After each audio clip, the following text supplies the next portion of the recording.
Rakshita GS, Rakshita P, Revati G, Rofika Giri Remind, Sahana M, Sanjana Kamat, Sindhu Tawny Anthony, Sneha M, Srisha Bhaskar, Vaishnavi MS,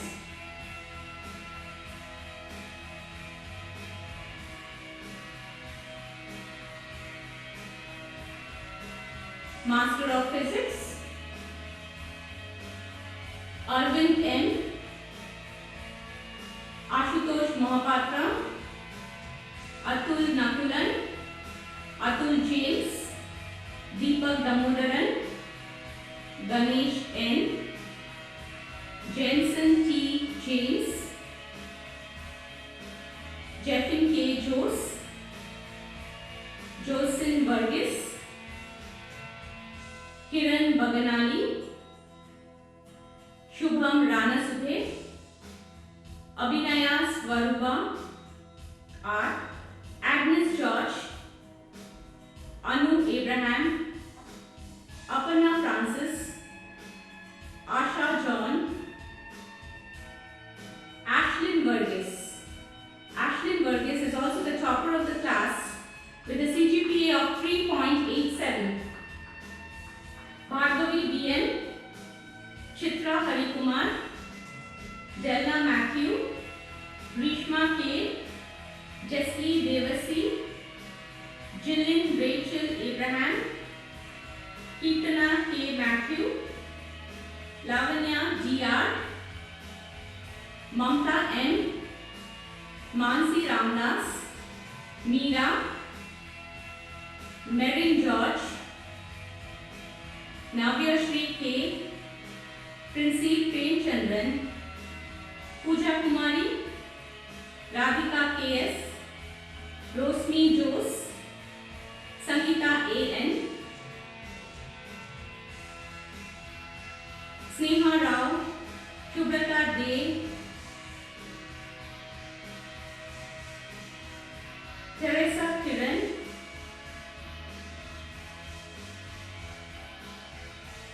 Samit Velani, Chaitra KH, MSc Chemistry, Advay Osif Zacharias, David Manoharan Samuel, Gagan M. Halur, Girish P, Jyotis Devasya, Srinandu PH, Subramani G, Akhila CJ, Amala Preeta K, Amulya MA, Anjana Baby, Anupriya PV, Ashita Agnes Devasi, B. Shalini Raghunath, Vijita VV, D. Priyanka. She is a topper of MSc Chemistry with Analytical Specialization with a CGPA of 3.34. Diksha GP, Payal D'Souza, Gautami Kamalaksha Hegde, Jasmine Thomas, Kezia Shetikaran, M. Faria Aisha, Murli Thomas, Minumol Thomas, Nirmita NM,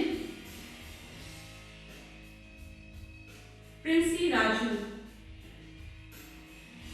Princey Raju is the topper of MSc Chemistry with Organic Specialization with a CGPA of 3.88. Riyanka Mukherjee, Shobita S, Shrijal, Sneha Shaji, Sonal Dubey, Swidel DeCosta, Vinisha Elizabeth W, Reba Monica John, Dimple Patania.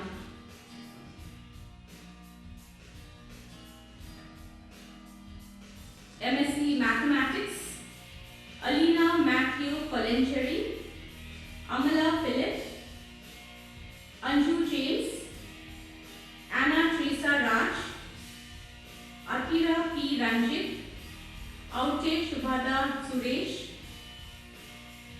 Chavi Arora, Chindu Suzanne George, Elizabeth Mary Thomas, Farao Devina David, Geetu Varghese, Grace S. Thomas, Harshini N, Jahnavi KP, Johnson Jose, Julie Stella V, Julian George, Lipin Chaco Samuel, Madhupriya KR, Mary Steffi N Saujanya, Pujita P,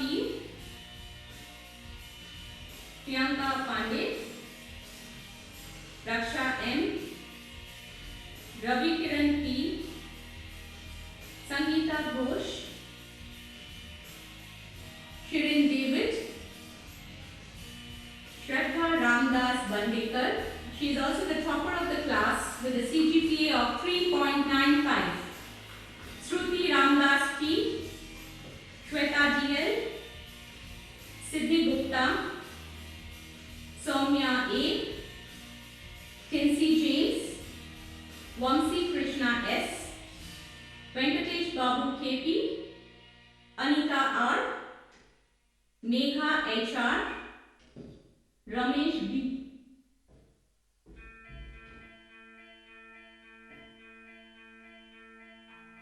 MPhil Chemistry, Akshaya KB, Arunima Chakraborty, MPhil Physics, Jerin Jose, MPhil Mathematics, Ranjita S. Tikandar, Sri Lakshmi KR, Sophia Shalini GB, Neha Anam A, MPhil Computer Science, Ruby Peter.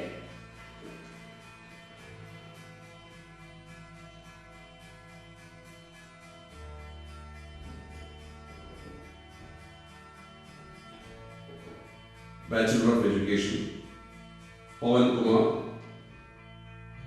Tenzin Sunju, Amal Priyanka, Anu Divagare, Apurva CS, Chaitali Dan, Dalia David, Divya Chako, Ishida Abraham, Jyoti Roshni, Sridevi Raja, Nishta Nanji, Olive Ekka, Prish Anna Bosco, Pronita Kindu, Pooja, Rajna Kumar, Ramya Sudhir S. Talaki, Rima Anthony, Sabrain Said Jalaluddin,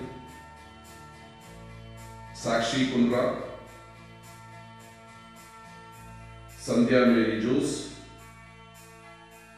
Sakmo Lama, Sanjana Nagpal, Seema Murthy, Steffi Joyce, Suvidha Wani, Sewang Wagmo,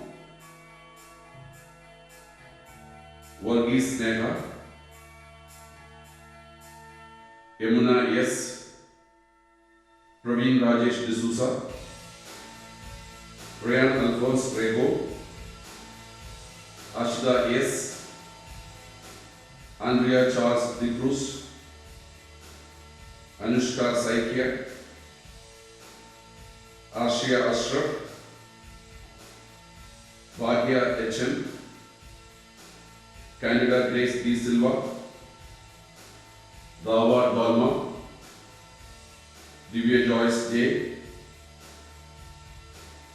Ganga M, Hasya K. Shah, Inba Sindullah A, Lega R. Lega R is a topper in the class with a CGPA of 3.89. M. Celine Juliet Emelda, Martina Harrison, Martin Mary K, Mary Priyanka J, Noor Nasrat Anju, Pingi Kanwa, Saisri R, Sangeeta Priya S, Sangeeta Kumari, Shekina Tambala, Shilpasri S, Sonia Dominic, Swati Patekar, Tina and Samuel, Ume Hani H, and Ajit Kumar K. Master of Arts in Education, Asim Amin Muhammad Athani. Asim Amin Muhammad Athani is a topper in the class with a CGPA of 3.75.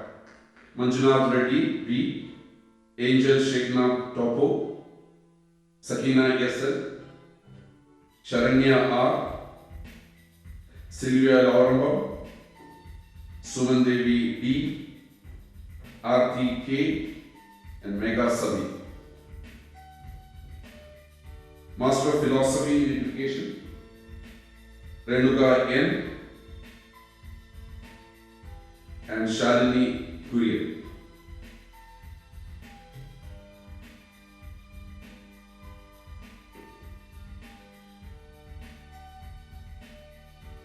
BA Philosophy Honours, Anu Chidi, Bibin K. Matthew, Janush Martin M, Madanu Johnson, Prakash L. MA Philosophy, Simi George P. MA Theology, Ansi Anto K, Cinderella Sequeira, Jinsi Wilson. MA Counseling and Spirituality, Arun Paulos T, Joyce George, and Jolie P.A.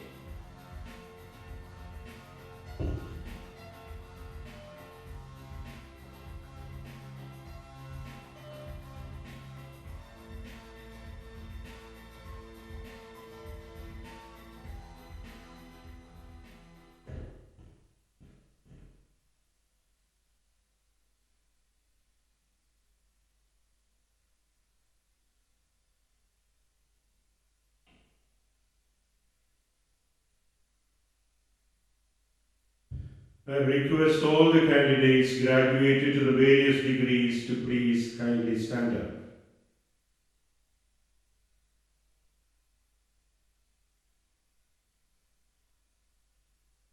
I invite Father Chancellor to confer admission of degrees.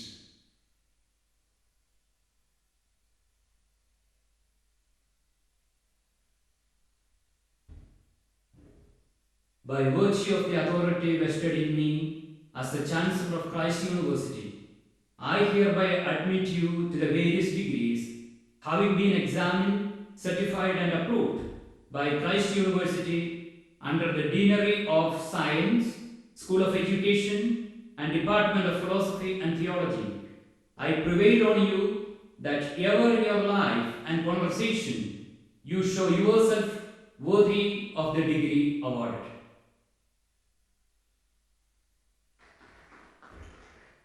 Please remain standing. In your Convocation Ceremonial Handbook, please turn to page 7 for the graduation pledge. I request Dr. S.U. Kulkarni, Dean of Science, to administer the pledge.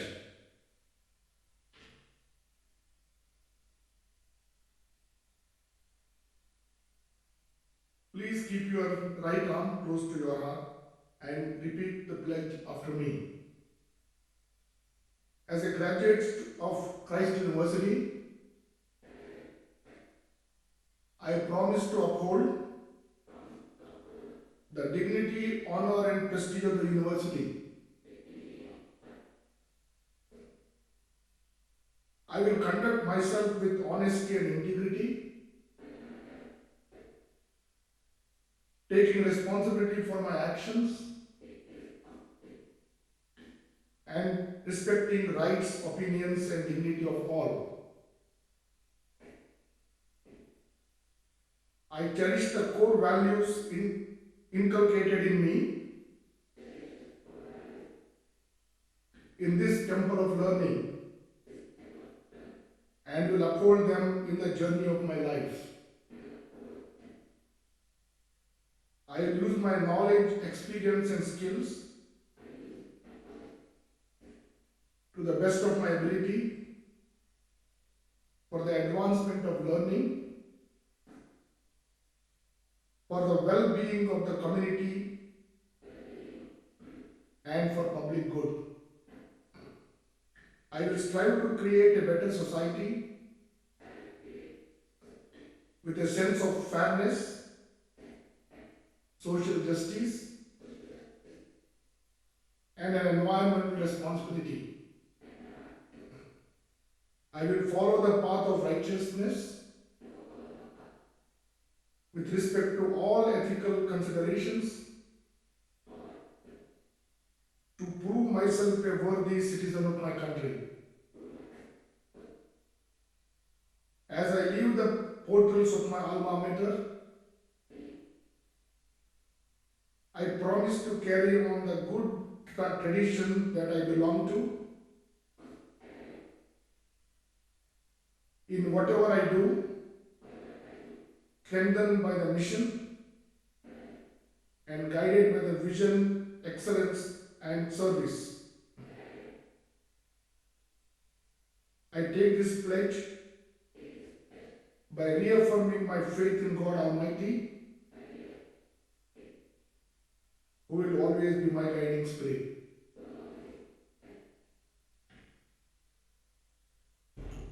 You may please be seated. Hearty congratulations to all the graduates. You are now bachelors and masters of your disciplines and proud Christ University graduates.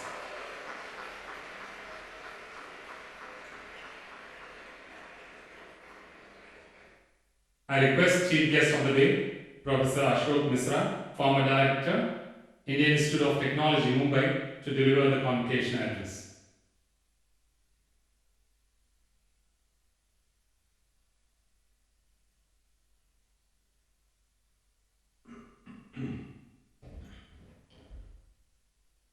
Honorable Dr. Father George Edideal, Chancellor of Christ University, Dr. Father Thomas Matthew, Vice Chancellor, Dr. Father Abraham, Pro Vice Chancellor, Dr. Surendra Kulkarni, Dean of Science Faculty, all the heads of the departments, members of the governing board and the trust, faculty, staff, and the graduating students of Christ University. It's indeed a great privilege and an honor to be amongst you on this 217 convocation of the Deanery of Science, School of Education, Department of Philosophy and Theology of Christ University. I am very thankful to the Christ University, especially to Dr. Surendra Kulkarni, for giving me this opportunity to be here with you and to deliver the convocation address. Convocation marks the culmination of academic activities over the year for any institution, any educational institution, which showcases its achievements mainly in the form of young women and men receiving their degrees. It was such a nice, the graduate students in their robes and their fineries to come and receive their degrees. It's a very special day for all of you on which you have received that degree, a piece of paper which will take you through life. Hearty congratulations to all the graduating students, and special congratulations to the awardees of medals and prizes for their outstanding performance. One of the noteworthy features today that I noticed was that in almost all the subjects, except probably one, the person who got the highest rank and the highest marks was a female student. I would like to congratulate all those female students who have done well in their courses and beaten everybody. And just to give you a contrast, and it was very nice to see a very nice mix of male and female students. I must mention to you that at the IIT Council, where I'm a member, we are worrying about how to increase the percentage of female students from 10% to 20%. You must have read this in the papers. That's the problem we are trying to sort out, and here I see the female students doing really so well. I'm really proud of all of you. You, the graduating students, are amongst the most important stakeholders for the reputation of Christ University. When you step out in the professional world with this coveted degree, whichever degree it is, bachelor's, master's, and so on, always remember that you belong to a very small fraction of the brightest students in India, and people outside are waiting to see you perform. My special congratulations to the proud parents, which I see in large number, for providing the encouragement to their daughters and sons throughout their education at this wonderful university. So let's give all the parents a big hand.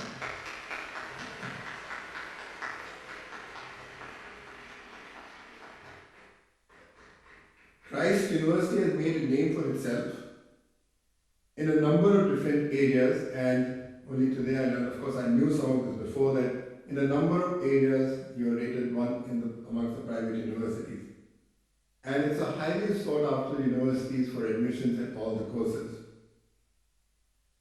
I'm very confident that Christ University will continue to march ahead on the path of success in the field of academics and go from strength to strength. With such bright students, I saw a spark in the eyes of the students who were going by after receiving their degrees.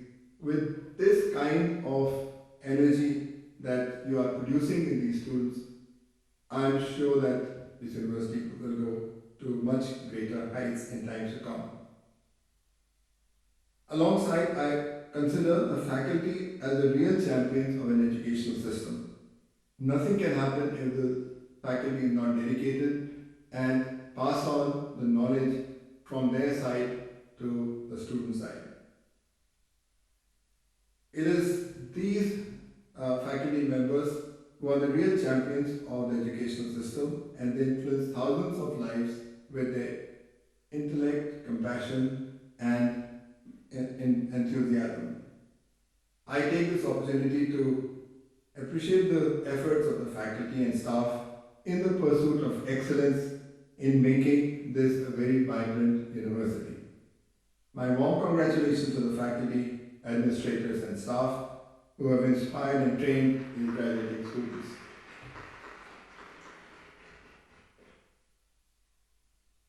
Please keep up the good work and take this university to international levels. Today I will speak to you a little bit about creativity, innovation, and entrepreneurship in science and the opportunities ahead. I was going to give a more general speech, but I was asked to give a topic, so this is what I would like to speak on, which is close to my heart. Leading educational universities and institutions in India, and in fact all over the world, are really the temples of learning, and we have to nurture them for the growth story of India. To the best of my knowledge, no country has progressed which doesn't have a vibrant and excellent education system. It is there where the mind is nurtured, the mind is given knowledge and produces the leaders of tomorrow. I consider that the three most important pillars of such institutions or such universities are teaching, research, and innovation. Teaching, of course, is obvious. Research will take you to new knowledge, and innovation takes you beyond the new knowledge to exercise your brains and your knowledge to come up with new things, new inventions, new innovations. The institutions of higher learning like Christ University must encourage creativity and innovation in all the areas, especially in science and engineering, but that doesn't mean that this doesn't exist in other areas through their teaching and research programs. These institutions should establish a process for developing high quality workforce, involve them in basic research and development, and in turn encourage development of new knowledge. Both basic research and applied research are important for developing advanced technologies, inventions, and in turn intellectual property.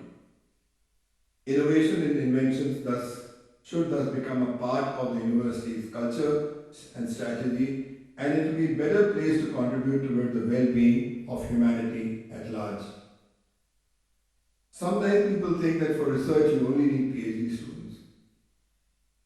With such bright minds that you have at all levels, bachelor's as well as master's, if their knowledge and their energies are harnessed for giving research opportunities at all levels, I'm sure that the results will be that new ideas, new innovations will emerge. With the autonomy that Christ University now has, this is possible because you can design your own curriculum. We are rapidly shifting towards a knowledge economy, and this by nature is global. Hence, the present era is often referred to as the era of globalization. Advances in productivity, advances in research, advances in science and technology are increasingly based on knowledge, which once disclosed spreads faster than capital or people. One very big example is a Facebook that when it was invented and given to the world, within a year I think all over the world people were using it. I don't use Facebook, but that's a different matter. The economy thus becomes global and all countries stand to benefit when new knowledge is shared and developed. Higher education has to take new dimensions in the global economy of today. Indian students work in multinational companies and thus they have to have the knowledge which people from other countries, their counterparts from other countries have when you work in these multinational companies. One of the major parameters of leading universities is to lay greater stress on research and development. So I'm going now, which will lead to innovation. Activities alongside the excellent teaching programs. And I already mentioned that in the teaching programs itself, some innovation can come in which energizes the mind of these young people. Just imagine you're 800 people today who are getting their degrees. If you all were to put your energies together, you yourself are a powerhouse.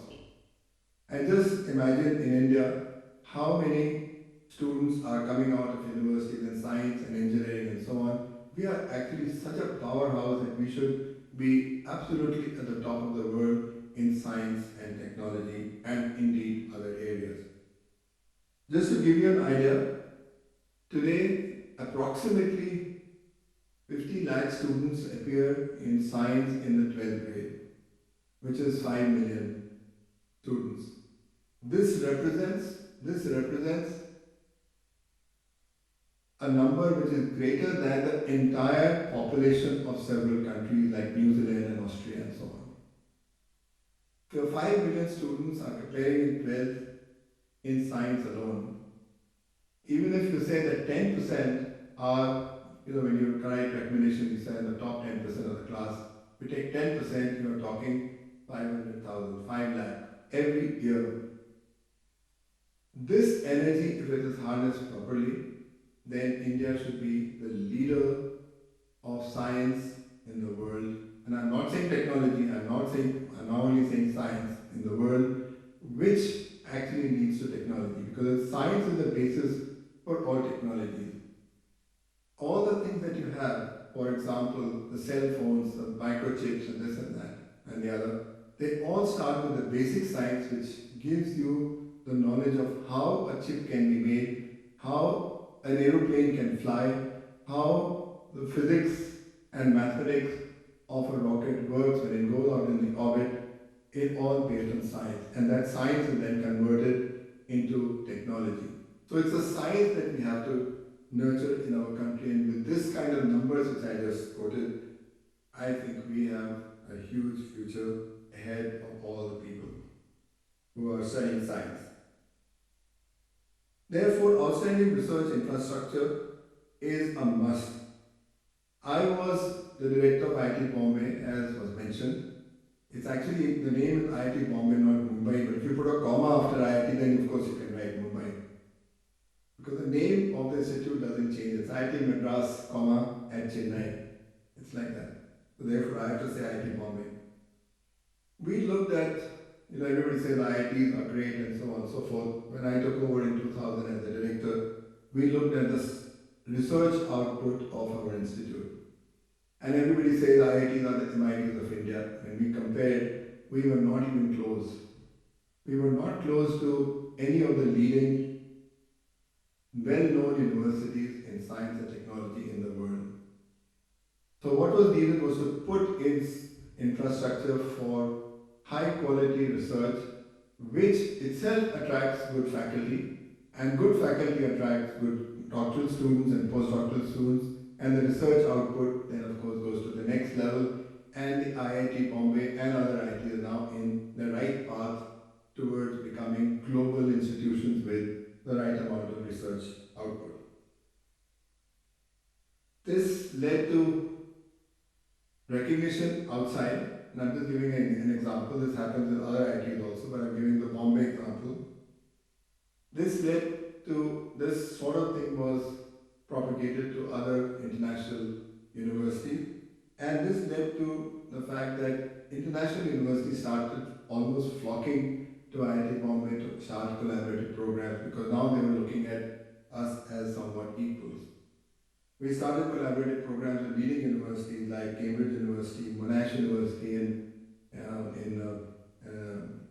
Australia, Washington University, Rice University in the US, some with the Harvard University, National University of Singapore, and several European universities. It's this kind of thing which brings new synergy to an institute, new ideas come from outside, and you share your ideas, and then you keep on going ahead. With the time-bound improvement in research and development related activities at Christ University, which I urge that you should undertake, the university should undertake, the reputation and ranking of the university would definitely go up, and therefore there are lots of challenges and at the same time opportunities, or you can say opportunities and challenges for universities like Christ Universities to go ahead and be counted amongst the top. Open innovation occupies a very significant place in this knowledge economy. We often refer to this area, this era, some people would say this is the golden age of inventions. But this probably people said 50 years ago, and this people will say 50 years later also.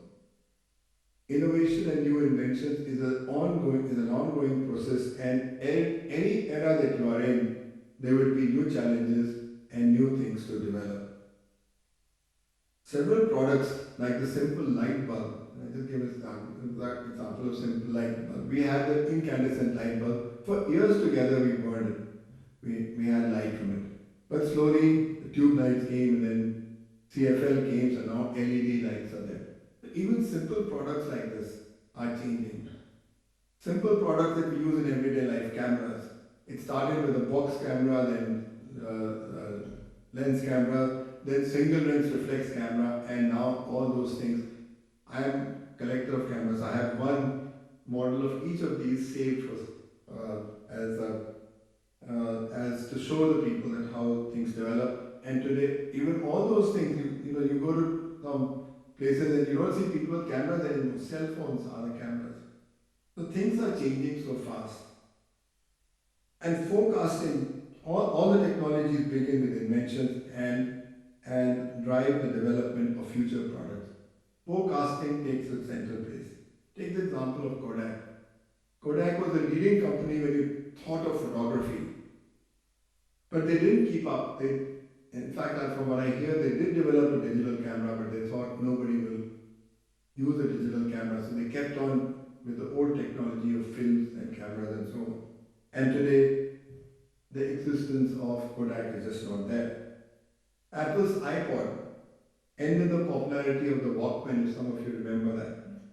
And then now the smartphones with all kinds of gadgets with it has ended the life of iPods. So the life of products is also very, very small. Television cameras, televisions. It was not long ago when I was giving a lecture on liquid crystals. And I said one day liquid crystals will be developed and you will have a television screen which you can hang on the wall. And everybody laughed because there were big huge television screens with picture tubes and so on. It has never happened. Within a decade, nobody has picture tube televisions anymore, and they're all hanging on the wall or sitting on a table, very thin televisions. Aeroplanes are changing and so on. So in any area, food is an important thing. Lots of food preservation technologies need to be developed. Terrorism and anti-terrorism I should say, not terrorism, is something which we have to deal with. Climate change we have to deal with. How to have more efficient energy producing equipment and technologies. I don't know if many of you know that when you burn coal, we talk about coal technology, coal going away and all that. I don't think coal will go away so easily. But what's important is when you burn coal, you get only about 35% energy, 65% is just lost. Technologies to develop to make it to 50%. All science. If somebody does the science and how to do it, it will take us to the next level. Again, to emphasize that all technologies have a strong science base, so please emphasize the science, and when you go out of the portals, if you go to higher education or take up a job, think of how you can use your scientific knowledge for the benefit of mankind in terms of inventions and innovations. Let us look at some of the scientists which have changed, just to mention a few, changed lives of mankind. Isaac Newton. We talked about gravity, and it's those principles which are used when you talk of rockets going into the space and so on. Jagdish Chandra Bose in our own country, father of radio science. Marie Curie, radium, long, John Logie Baird, television, Alexander Fleming. We talk about penicillin. Something happens, take some penicillin or antibiotics. That was done by him. C.V. Raman, molecular scattering of light. John Elder, polio vaccine. Martin Cooper, inventor of the mobile phone, which we so much use today. Some of the other great scientists in India which have changed our lives are Meghnad Saha in physics in the 1925s and 30s. He was a leading physicist of India. His books, his textbooks were used in USA and Canada and so on. Jagdish Chandra Bose I mentioned, Chandrasekhar, astrophysics, Ramanujan, we have seen the picture, the man who knew infinity. Satyendra Bose in physics, he worked with Einstein with the Satyendra Bose equations and so on. Praful Chandra Ray in chemistry. And more recently, people like Homi Bhabha, Vikram Sarabhai, M.G.K. Menon, Satish Dhawan, who was the leader of the Department of Space, Vishweshwarya and civil engineering. We all know about Dr. Abdul Kalam, C.N.R. Rao, who got the Bharat Ratna recently, Dr. Kasturi Rangan, again ISRO, and so on. M.M. Sharma in chemical engineering, Anil Kakodkar in atomic energy. So there are people who are working very dedicatedly to make India very, very strong in some areas. If you recall, India was under sanctions, and places like ISRO or BARC, Bhabha Atomic Energy Research Center, would not get equipment from abroad, and now and because of that, which was actually a blessing in disguise, they developed technologies which are now being sought after by nations. You must have read something about the satellite which ISRO has developed, and USA is interested in that technology. So I would urge the science students to consider careers in research and development and be the innovators of tomorrow. Our country has excellent opportunities for such people. For the graduates to flourish at such places, the university need to provide opportunities for creativity and inventions in the curriculum so that when they step out, they are amongst the best that these places can hire. Alongside, there should be a well-laid system of intellectual property. When new ideas come, how do you protect it? It's called patents and so on, so there should be systems to protect intellectual property in that sense. And a logical follow-up to this is to have technology business incubators and research parks on campus where faculty, students, alumni can nurture new enterprises, and new enterprises gives rise to employment and new ideas and so on. And IIT Bombay will establish the Society for Innovation and Entrepreneurship, and it is now known as one of the best incubators in an education institution in India. Entrepreneurship, we've seen so many examples. Infosys, one of the first success stories, started by Indians in India. In recent times, we have Flipkart, Snapdeal, InMobi, Ola Cabs, Paytm, Quicker, Order Rooms, and several others. All these people who started this thought out of the box, thought something different. They were not conventional, thought of unconventional things, and today their success is for you to see. According to an Economic Times report, there are 19,000 technology startups in India with a total funding of about $12 billion, which is 82,000 crore rupees. So there are people who will provide money for good ideas and so on. Today, India offers so many challenges and opportunities to the youth that they were not before. Innovation and development of new ideas would be a measure of India's progress in her prosperity. Make in India is an initiative launched by the government of India to encourage multinationals as well as national companies to manufacture their products in India. I would also like to see a big push for innovate in India and challenge the science and, of course, the engineering graduates. The focus of research should shift from theoretical to practical-based methodologies and should focus on new product that can be developed, new mindsets, new ideas, new processes, new sectors, and new infrastructure are some of the buzzwords today. All this requires igniting a million minds, and you are amongst those billion minds in India, so they can invent and innovate for mankind within the country and in turn for the world. Since there are some students graduating in education, I would also like to share a few words with them. There is an immediate and urgent need in India to bring reforms in the education system, both at the secondary level and as well as at the higher education level. Let's say at the secondary level, the quality of education at the secondary level has to improve. In my time, when if somebody got tuition, they said this student is not good enough, so he's taking tuition. Today is the reverse. All the good students won't take tuition and go to coaching classes and so on. You have to make sure that the quality of education in India, the whole system of education, goes under a paradigm shift. Number of people who are graduating may not be able to affect it, but at least think on those lines. I'm seeing that some reforms in higher education are taking place in universities like this, but on the other hand, leading universities like Allahabad University or Lucknow University or BHU, where I belong to Uttar Pradesh, or Mumbai University, they were leading centers for education and now they've gone down. So we have to somehow bring their glory back, take away the politics from the campus, bring in intellects in the campus and take them forward.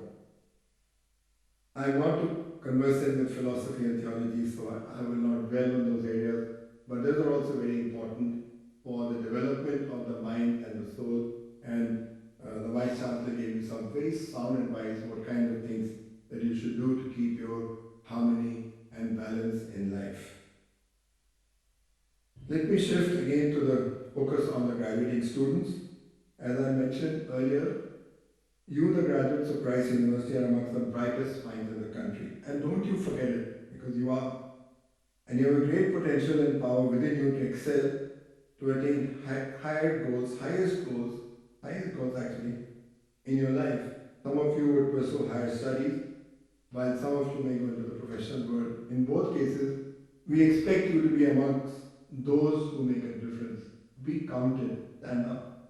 You should be the leaders of change, be proactive, and continue to sharpen your skills, which is taking learning as a lifelong process. You should try to be the leaders of creativity, innovation, and in some cases, start new enterprises and get into entrepreneurship. Work with your colleagues with creative cooperation to synergize expertise, because everybody doesn't know everything, so you have to combine different minds to take them forward. Learn to think out of the box and let your imagination run wild sometimes. Be bold and try new ideas, and do not be afraid of making mistakes. Failure is not a bad word. Most enterprises that you hear about, which are very successful, they've gone through, what you don't hear about is they've all gone through one or two rounds of unsuccessful ventures. As Einstein said, anyone who has never made a mistake has actually never tried anything new. Unless you try something, you won't make a mistake. Your actions should be filled with zest and infectious enthusiasm. Alongside, very important, uphold the human values of honesty, integrity, truthfulness, and professional ethics. Let that never be dropped from your main source of strength. We wish you all the success in your future endeavors and are confident that you will be amongst those who make a difference and be counted. The growth story of India will continue with you as the new participants to make our country proud in the comity of nations. You are India's assets and her jewels.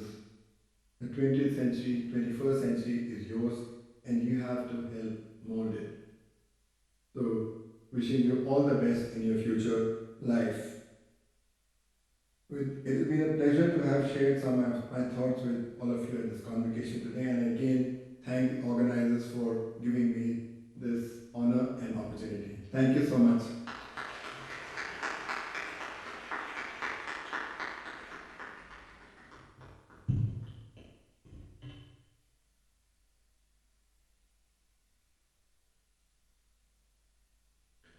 After those words of guidance and wisdom, I humbly request Honorable Father Chancellor to address the gathering.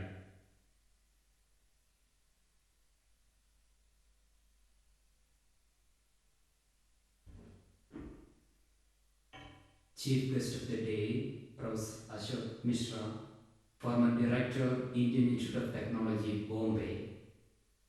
Reverend Dr. Father Thomas E. Matthew, Vice Chancellor.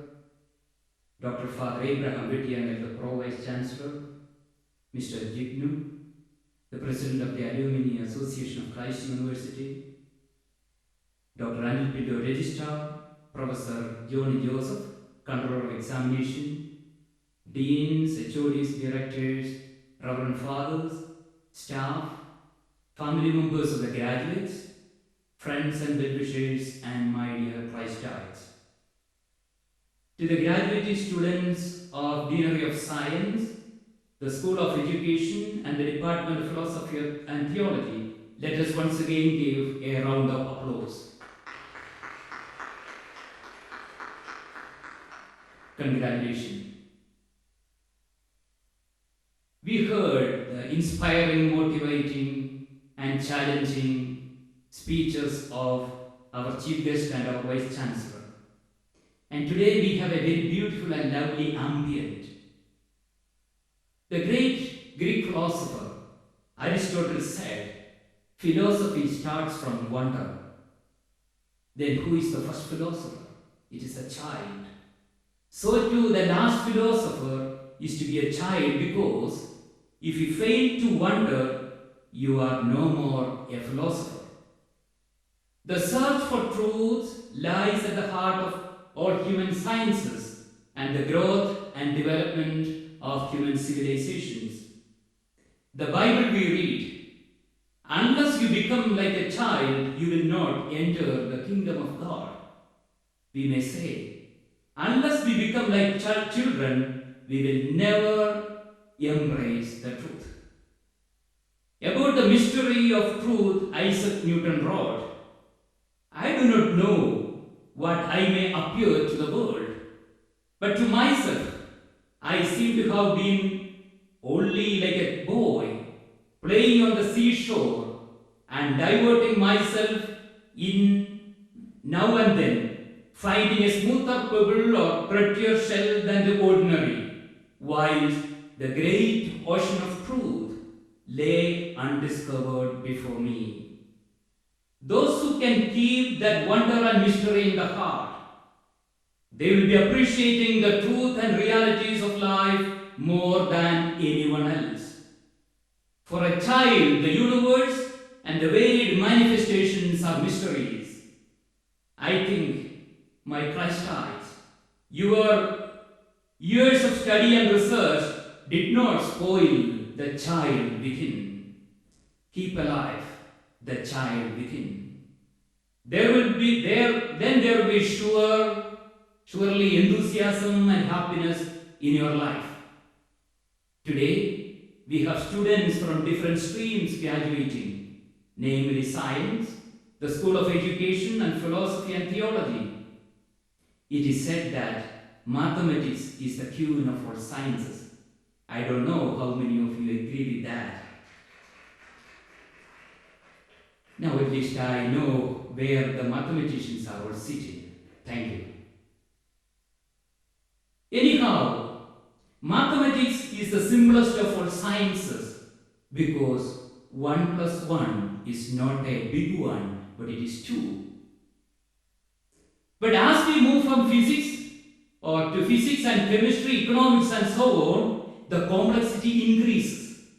For example, the Newtonian physics is not valid in the relativistic and quantum realms.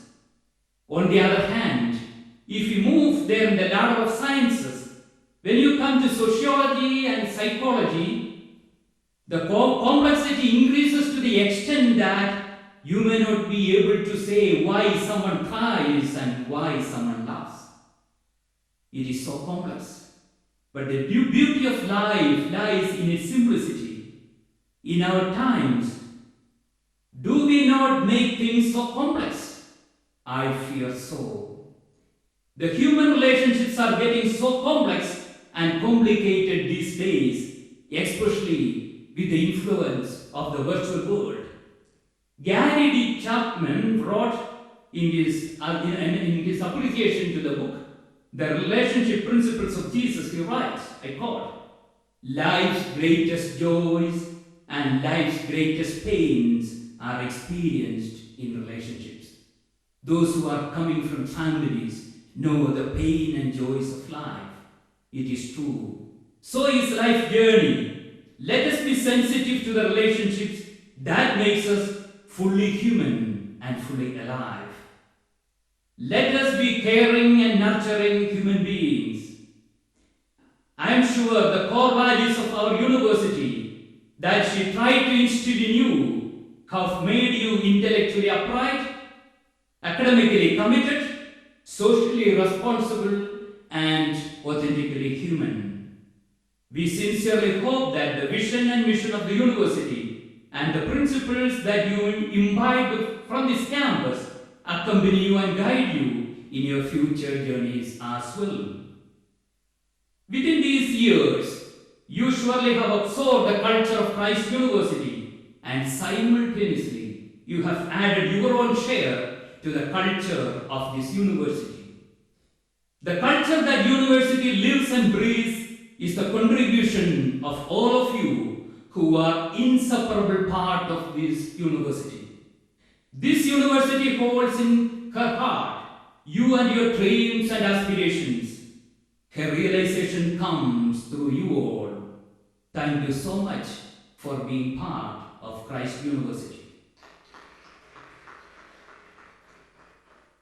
I do appreciate and acknowledge the growth the university has achieved within the last years under the visionary leadership of the Vice Chancellor and his team. Special congratulations to the staff of Christ University for taking the university forward in collaboration with students, their parents, front wishers, then the alumni in their pursuit towards excellence and service. Your vision, your zeal, commitment, hard work, team spirit are surely motivating and inspiring model to all these graduates and those who come in touch with you.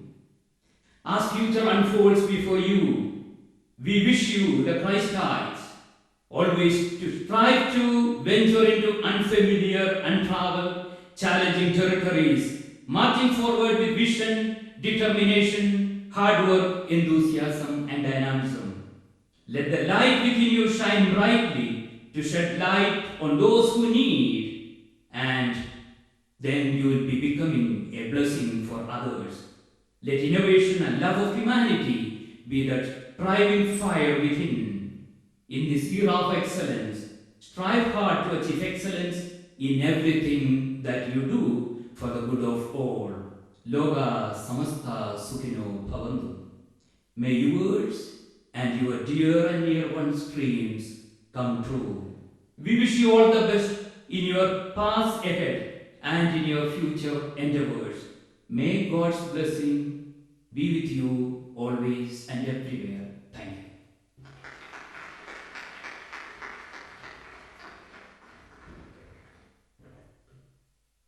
After those inspirational words, I invite Mr. Jubno O'Brien, student of the first batch of Christ in 1969 and president of Christ University Alumni Association, to felicitate our graduates.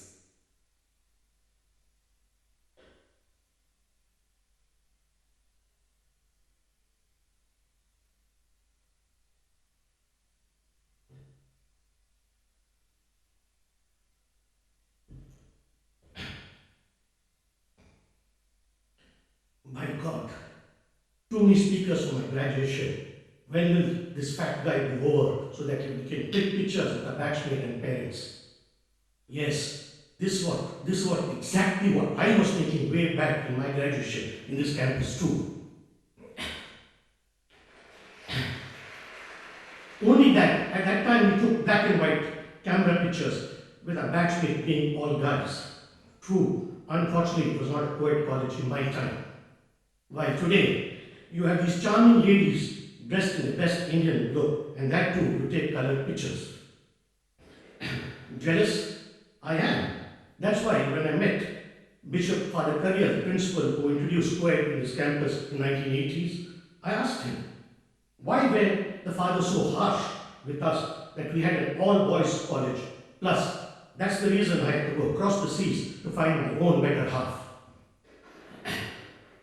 Father smiled and replied, Juknu, during your time and the batches after you, we found the students' attendance going down in classes while their visits to the gates of Mount Carmel and Jyotirlingas was going up. So we fathers thought it best to bring both mounts and Jyotis into Christ. So my Christ act, that was my time in college. My friends, 11 years I stand before you as a frightened speaker, but a very proud Christite. Before I bore you with my address, we all have a duty today. The MC introduced to us a new chancellor in Dr. Father George, who has just taken charge a week or 10 days back. Personally, I had the privilege of spending some time with me, and to me, I can assure each one of you that we are very fortunate to get such a fine gentleman to lead us forward into our golden jubilee year. Let's join me together giving the loudest applause we could have given in this auditorium. I recommend you.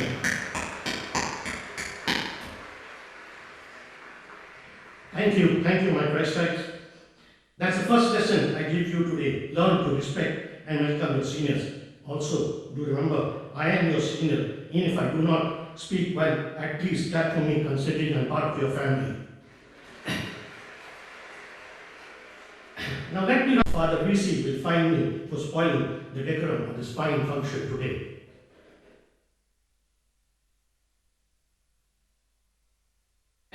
Our ever youthful and charming Chancellor in Dr. Reverend Father George, guest of honor, Professor Misraji, the commanding officer of today's passing out regiment, Honorary Colonel of the Indian Armed Forces, Reverend Father Dr. C. Thomas, every unnice friend and bodyguard in Pro Vice Chancellor Dr. Father Abraham, respected fathers, Dr. Anil, the gentleman register, every student's enemy as he refuses to give us any grace marks, Controller of Examination, Professor Johnny Joseph,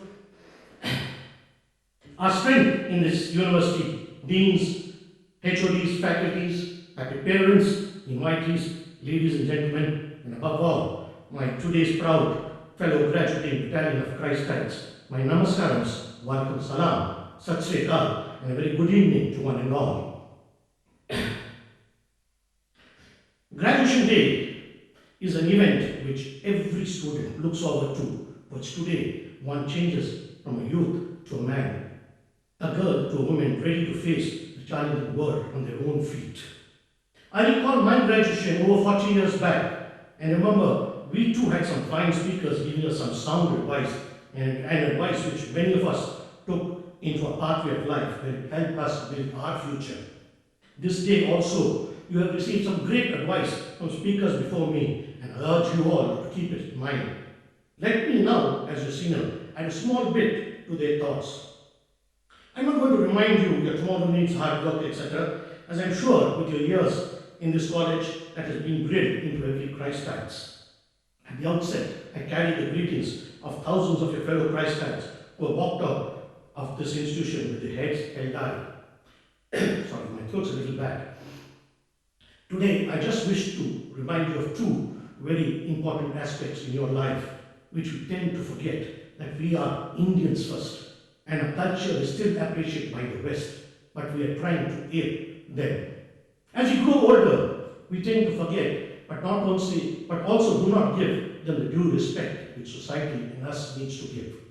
The first is a fraternity which is treated like the oldest profession in the world, and I'm pained to hear students tell me, "But sir, I paid my fees, so I care or remember them." Let's not forget that they've given us all their wealth of knowledge, and no money can buy this wealth. For if it was so, each one of us would have been a Bill Gates or a Narayan Murthy. What I'm trying to stress is here is a fraternity who, like our parents, never ever forget each one of their students. Then why don't we give them the respect of at least dropping by and informing them the plant they have watered has given fruit? You'll see a joy of happiness in their eyes. Do remember, our scriptures tell us we bow to our Guru first and then the Lord above. My Christites, later part of this evening, I urge you to spend by parting with your friends. A glass of beer or wine is also welcome, as you will shortly bid farewell to your benchmate for the last few years, and you do need to celebrate this last 15-20 years of your hard work which have brought you today into this function. But before that, go home, thank that old couple as you youngsters address your dear parents. Carry a card, a rose, or a chocolate, or give them a jaduki jappi, or just say 2 words, thank you, and take their blessings for walking the distance with you in the last 20 years or so of your growth. Do recall that just at a drop of hat, you asked your dear mother to wake you up at 4 a.m. and to study for an exam. The poor lady tosses, turns the whole night in fear that she may miss the alarm, wakes up much earlier, makes you that hot cup of coffee, and then repeatedly tries to wake you up. Remember the number of times your dear father quietly kept his necessities so that you could buy and enjoy some luxury during your time in college. If possible, do tell them you will guide them in their twilight years. My fellow Christites, I do not remember I have said these words to my parents. Even today, I long to say that, but unfortunately, fate has separated us. Let history not be repeated with you. I will now tell you a small touching story which has always been in my back of my mind. After his father's death, the son decided to leave his mother at an old age home where he visited her off and on. One day, he received a call from the old age home saying, "Your mother is very serious, please come and visit her." So the son went and saw that his mother was very critical and on dying bed. He asked her, "Ma, what can I do for you?" She replied, "Can you please install fans in this old age home as they are none, and also put a fridge for the betterment of food? Because many a times I have slept hungry without food." Son was surprised and asked, "Mother, while you were here, you never complained. But now you have just a few hours left. Why are you telling me this? Why?" She replied, "It's okay, dear. I have managed with the heat and hunger and pain. But when your children will send you here, I am afraid you will not be able to bear it." My Christites, that is in every parent. Even in the last breath, they will always remember you. Then why don't we give them the due love and respect? I can keep on going on and on with many stories, but time today is not with me. In the light the tone, coming back to your alumni association, I do hope each of you have registered in our webpage. It's free of cost, and through it you will be able to keep in touch with the activities of your association as well as the updates of the university campus. I also invite you youngsters to join my core team and help us to bring the association to a greater level. Do mail me if you're keen to be a part of my team. Some of the activities, like the free concession to the needy Christites, is very close to my heart. The Fun Fiesta, a day for faculty and staff, is in July, which will be followed by a health camp for everyone in the campus. Our AGM is in October. Then we hold the very popular Alumni Day, where a few thousand of us on 26 January gather in the same auditorium. As you are aware, in 2 years, our alma mater will be celebrating its golden jubilee, and you have been given the opportunity to install the first ever chair at this university called the Alumni Chair. My target is to raise rupees 4 crore as a fund. Seems large, but let me assure you, with about 50 to 60,000 alumni, I am only appealing to each of you, please contribute 500 rupees to 500. The rest, senior alumni could chip in, and this target could be a possible thing. Now, what I'm going to use the interest from this money which we raise and the chair is installed, faculties in this campus can use it to study their PhD. Thereby, we will get better teachers and better graduates, which our nation needs. I am requesting you once again, with humbly, please help me make this alumni chair a possible dream. I seem to have crossed my time, but before I bid you best, I'd like to share with you a poem which my late father gave me when I graduated. Even today, when I'm in trouble and I'm lonely or I have to face something, I always read it, which reminds me I alone have to face the world. So he called it an odd philosophy of life. Man comes into this world without his consent, leaves it against his will, while on earth he is misguided and misunderstood. In infancy, he is an angel. In boyhood, he is a devil. And in manhood, he is a fool. If he has a wife and a children, he is a chump. If he is a bachelor, he is inhuman and mean. If he enters a public house, he is a drunkard. And if he stays out of it, he is a miser. If he is poor, he has had no brains. If he is rich, he has all the luck in the world and is a crook. If he has IQ, he is too smart. And if he goes to the temple, he is a hypocrite. If he stays away, he is a sinner. If he gives charity, it's for advertisement. And if he does not, he is a stingy. When he comes into this world, everybody wants to kiss him. Before he leaves this world, everybody wants to kick him. If he dies young, he has a great future. But if he lives to a ripe old age, everybody hopes he has made a will. It is therefore impossible to please everybody. So do your duty. Be fearless. Use your common sense, which is so uncommon. And if you make mistakes, better than doing nothing. Hence, keep smiling. Nobody wants to hear about your troubles, as each of them have their tons of their own problems. Face the world yourself. Signing off, I would like to tell you, mere dost, kabhi alvida mat kehna. The gates of Christ University are always open for its alumni. Thank you for your patient hearing. God bless. Jai Hind.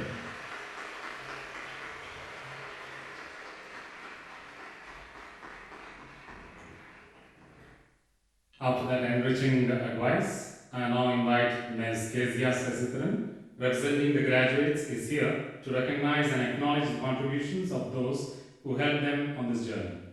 Afterwards, the university choir will render the farewell song.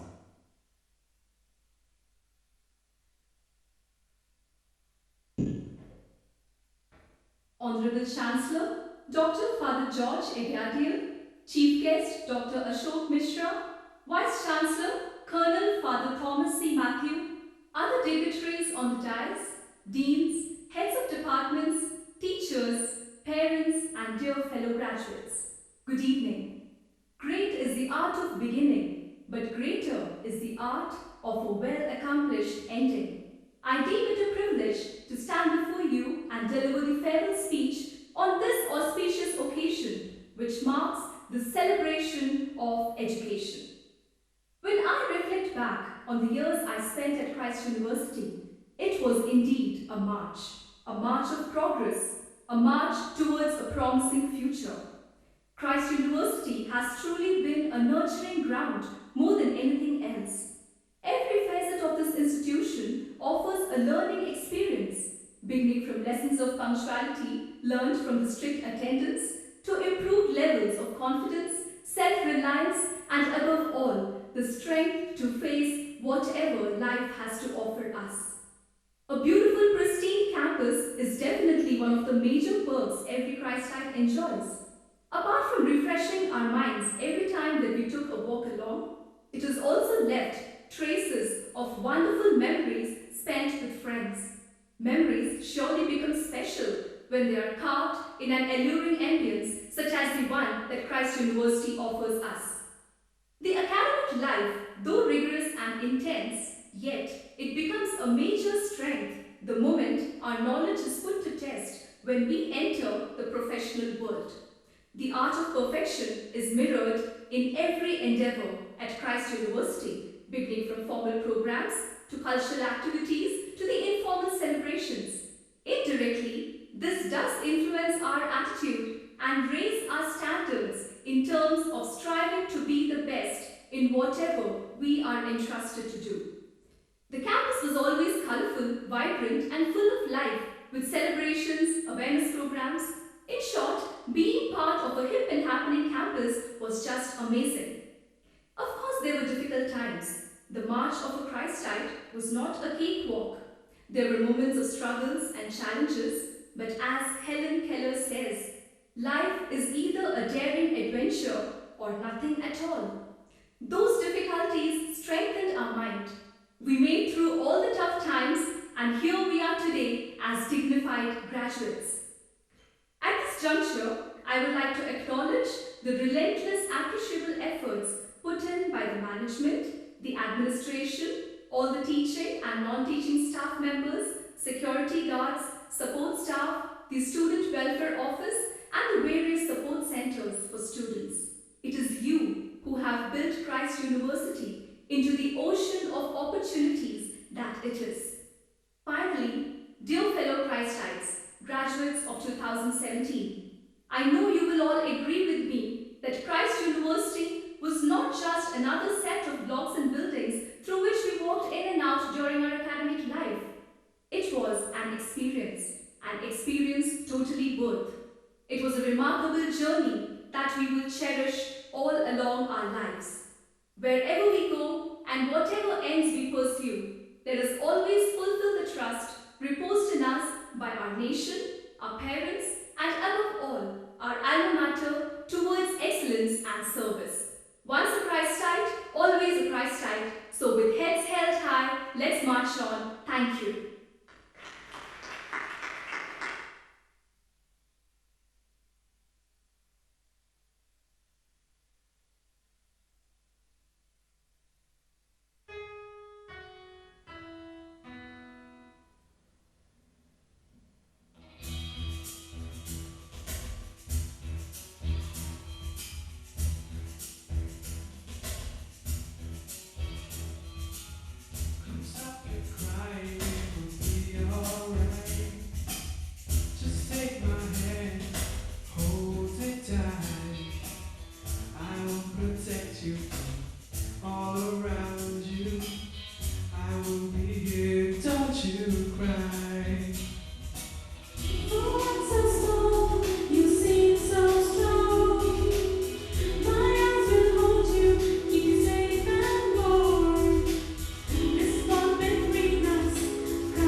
After that touching farewell song, with the permission of the Chancellor, I declare the formal convocation ceremony closed. I invite Ms. Dipti Das, Associate Professor, Department of Computer Science, to propose vote of thanks.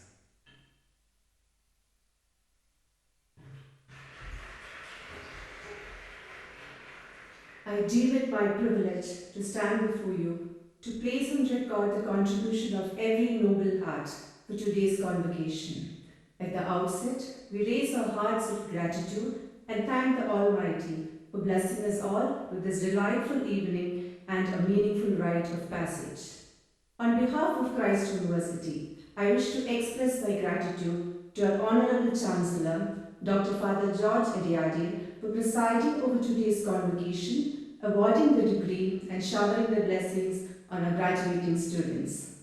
We are indeed grateful to our chief guest, Professor Ashok Mishra, for gracing this convocation. Sir, your presence and gentle words of appreciation were a source of encouragement to all of us. May I request you to accept a memento as a token of gratitude from our Vice Chancellor, Dr. Father Thomas C. Matthew.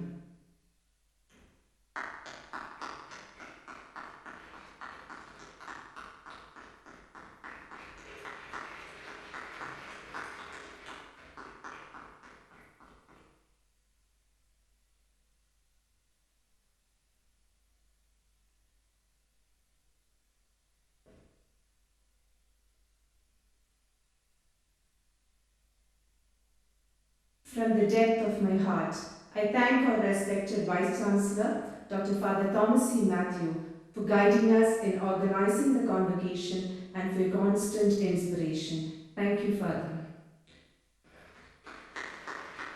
It's my privilege to thank Pro Vice Chancellor, Dr. Father Abraham Vitiankle, Registrar, Dr. Anil Joseph Pinto, and the Controller of Examinations, Professor Johnny, for an efficient and dignified ceremony. I thank Dean, Associate Dean, heads of the departments, all the faculty members and non-teaching staff for their support.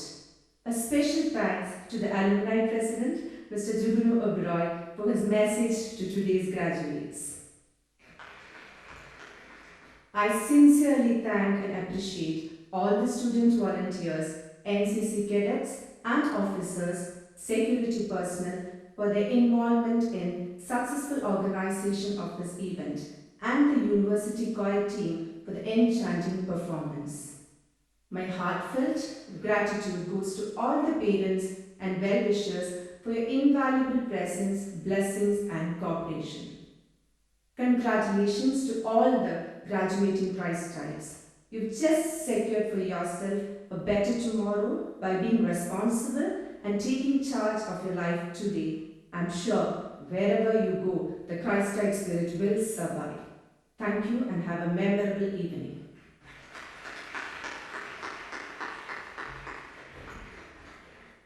Kindly rise for the national anthem.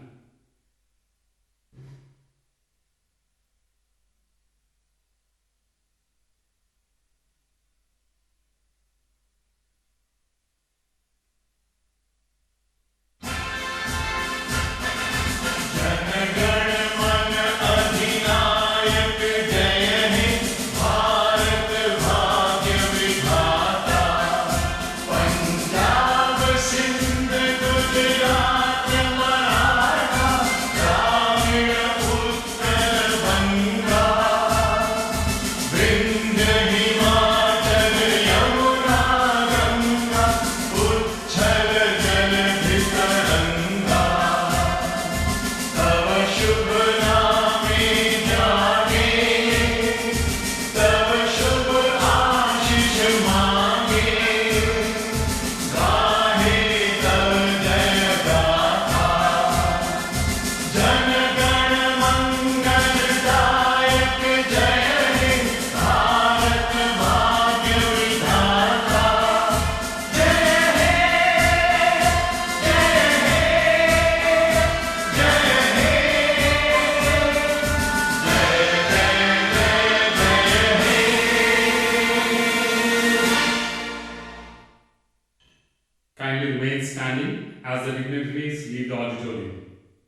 All the candidates and invitees will remain standing till the procession leaves the auditorium as follows. Registrar Dr. Anil Joseph Pinto with the national flag. Control of examinations Professor Johnny Joseph with the university flag, followed by Chancellor, Chief Guest, Vice Chancellor, Pro Vice Chancellor, Deans, Associate Dean, Heads of the departments.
Please be seated. Graduates are reminded to return the robes in the allotted classrooms as we exit the auditorium. Parents are requested to remain seated as the graduates exit the auditorium. Congratulations once again and have a great day.